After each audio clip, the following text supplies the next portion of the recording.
What's the deal, everybody? It's Wednesday, so it's time for my midweek pickup. Like I said, I'm not stopping. I'm gonna keep doing this every week, so just get ready. This week I want to talk about something that I seen here recently, which was the Cleveland abduction movie that they did. And man, it was very intense. It was crazy. One thing that stood out to me though in the movie, and this is something that we all, seem to forget, is this girl was abducted for years, and she was, beaten, raped. Everything that could have happened to her by this guy. And the one thing that she did was she always kept her faith in God. Always. She always would tell the other captives that, don't worry, God is coming, God has us, God's going to do what he needs to do for us. So, just keep your faith in everything.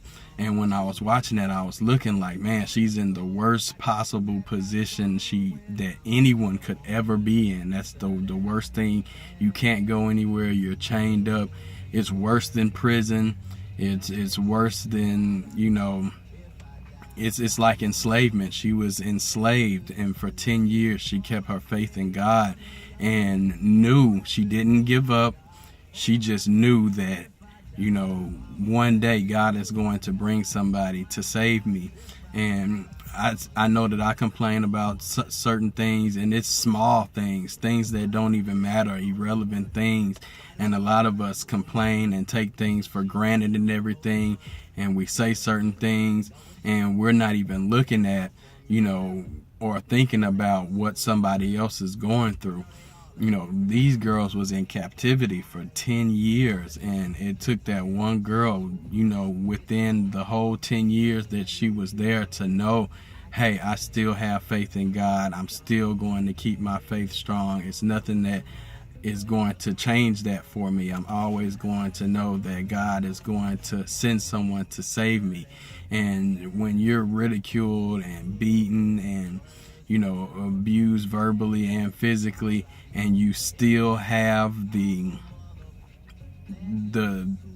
faith in God, it's very amazing to me. That's something that really put a lot of things in perspective for me, because sometimes we rush things, sometimes we ask God for things, and we have the nerve to feel like he's not doing things fast enough or whatever. But God works on his own time, and that's what everybody needs to understand. It's not just because we want it and then we ask for it and we expect him to give it to us. No, it's gonna come when God is ready for that, whatever you're asking for to come to you. So, like I said, that movie moved me a lot. It was very interesting how, in real life or whatever, you seen in the movie how the guy came and he basically, saved them from captivity or whatever. On the news they said, he knew something was wrong when a girl came and ran into his arms, a black guy. Can't remember his name right now. But what was funny in the movie was, he got no recognition for that at all. And I'm not saying that, to take away from anything else in the movie, because it was very disturbing but powerful, because you've seen the faith that she kept. But another thing is, like, this guy didn't even get any recognition for helping save these women or whatever. So with that being said, I'm gonna keep it short and sweet this week. Like I always say, put God first, put your family second. Everything else will fall into line, and that is true. Everything else will fall into line if you're following God and you're keeping your family, second or whatever. Like I say, I do this every week. I'm doing this to not only try and help reach somebody who may need to hear this, but this is my therapy too. This is something that I enjoy to do. So with that being said, I'll see y'all next Wednesday. No matter what's going on in your life, never lose faith, never turn your back on God, because God has a plan. He knows when he's going to do it, and he knows when he's going to show up and show out for you. With that being said, peace out from the roller. I'll see y'all next week.